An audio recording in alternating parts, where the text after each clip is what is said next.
আল্লাহ পাক বলছেন যারা সুদ খায় বা সুদ না ছাড়ে এরা আল্লাহ এবং তার রাসূল মুহাম্মদ সাল্লাল্লাহু আলাইহি ওয়াসাল্লামের বিরুদ্ধে অস্ত্র নিয়ে দাঁড়ায় আছে।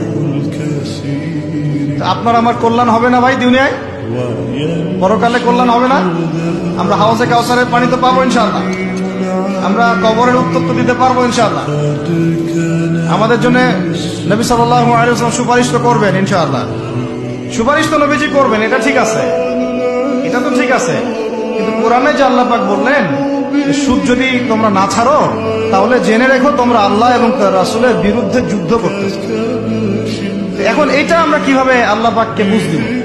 দুনিয়াতে না বুঝ দিলাম, দুনিয়াতে হয়তো কারো ক্ষমতা আছে, জবানটা বন্ধ করে দিল, এই কথা বলতে পারবেন না, চুপ একদম।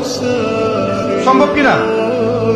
দুনিয়াতে হয়তো সুদের মহাজন যারা একত্রিত হয়ে দেখা গেল যে একে তো সরাইতে হবে রাস্তা থেকে, তো মারাত্মক কথা বলতেছে, সরাই না হয় দিল, হতেও তো পারে, ইতিহাসে হয় নাই এমন।